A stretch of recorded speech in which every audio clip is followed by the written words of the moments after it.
If you like ice cream, these are the videos for you. I've developed 6 ice creams, creamies, all the way from maple walnut to something I call the Elvis, 3 berries, blackberry, black cherry or cherry Garcia, strawberry, a standard chocolate that you can build off of. I'll probably break these videos up into different pieces in case you're just interested in one. If you're interested in 2 or 3, I'll just post them as they're available up there and down below so that you can check them out. Get ready for some ice cream fun. Today we're doing a family favorite, maple walnut.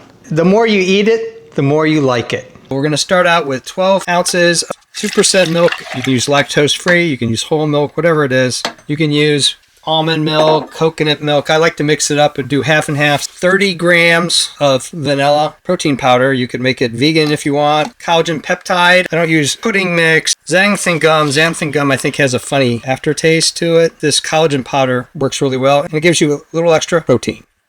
What's maple walnut without a little maple flavoring? I'm going to use sugar-free maple syrup. 1 tablespoon. I'll hold the 2nd tablespoon in reserve. Once I blend this up the first time in the creamy, if I feel like it needs a little more flavor, then I'll kick in the 2nd tablespoon. Go whisk and kind of knock this down. I like to do this instead of going directly to the frother because I found with frothers you get powder could go everywhere.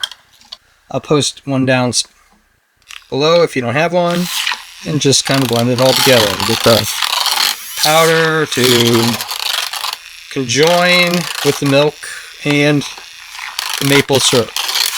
Sit to the side, get some of the air out of it, and then we'll put it in the freezer for 24 hours. Coming out of the freezer, this has a bump on it that you're going to want to scoop down and flatten out before you put it in the creamy to protect your machine. People have talked about destroying their creamy because of a little bump like this. Place the maple walnut ice cream in the container. Make sure you get the knobs on the bottom. Put it on the top. Put it in the creamy, turn it on. Install. Now make sure you get it in the creamy, right? Full, light ice cream, hit the button.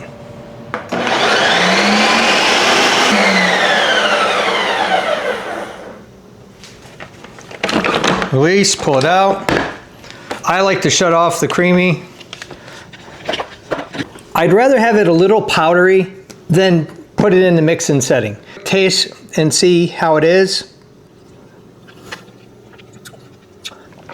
It's right on the edge of a little bit more maple syrup above the 1 tablespoon, so I'm going to probably just pour a little bit in there. I like ice cream chunky, and instead of putting it on the mix-in setting, I'm just going to mix it up with a clean spoon. Sometimes the outside is smooth and the inside is a little powdery. Creamies have a tendency to melt really quickly. As I turn it around, I'll get it right at the perfect consistency that I'm looking for.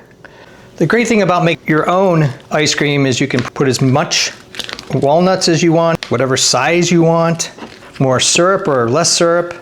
If you've never given maple walnut a shot, you should try it. It's a nice traditional classical ice cream.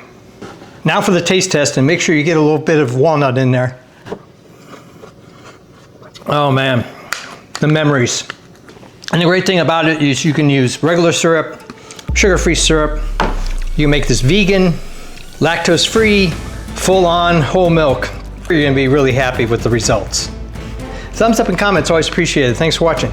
If you're interested in all sorts of food ideas, ice creams, making and breaking things, designs of all kinds. I can do costumes, cosplay, and props. Check out my channel and please subscribe because you never know what you're gonna taste.